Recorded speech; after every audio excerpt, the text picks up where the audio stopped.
नमस्कार, द्वारकाज किचनमध्ये आपलं स्वागत आहे.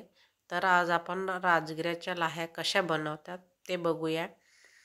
हे मी अर्धा किलो राजगिरा घेतला आहे आणि त्याच्यामध्ये थोडासा कचरा किंवा बारीक रेती वगैरे असते, त्यासाठी आपण हे 2-3 पाण्याने छान स्वच्छ धुवून घ्यायचा आणि उन्हात वाळवून घ्यायचा.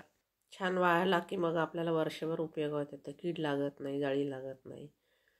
आणि जेव्हा आपल्याला राजगिऱ्याच्या लाह्या बनवायच्या त्या दिवशी तुम्ही एखादा तास उन्हामध्ये ठेवला तर लाह्या छान फुलल्या जातात.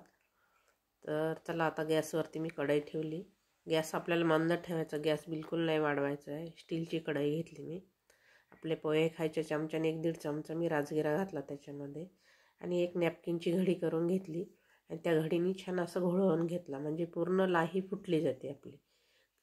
किंवा असं असं पकडणी पकडून सुद्धा तुम्ही असं घोळून घेऊ शकता. शक्यतो कपडाच वापरा, कपड्यामुळं छान लाह्या फुलल्या जातात आणि एकदम पांढऱ्या शुभ्र येत्या आणि राजगिऱ्याचा एक ना एक दाणा पूर्ण फुलल्या जातो.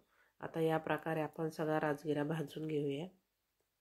टोपलंभर लाह्या झाल्या, अर्धा किलो राजगिरा होता माझा.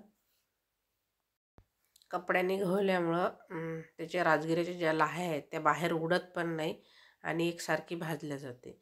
आणि थोडाच राजगिरा टाकायचा कढईमध्ये आणि थोडाच भाजून घ्यायचा.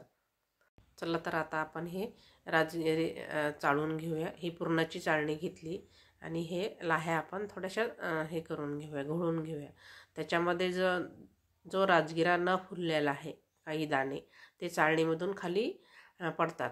तर जो खाली पडलेला आहे तो सुद्धा आपण कशात ना कशात वापरणारच आहोत.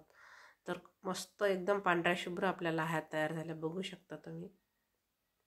आपण हे राजगिऱ्याच्या लाह्या बनवून 1-2-3 महिने सुद्धा ठेवू शकतो. याला कीड लागत नाही, जाळी लागत नाही, छान राहतात. प्लीज लाईक करा, शेअर करा, सबस्क्राईब करा. धन्यवाद.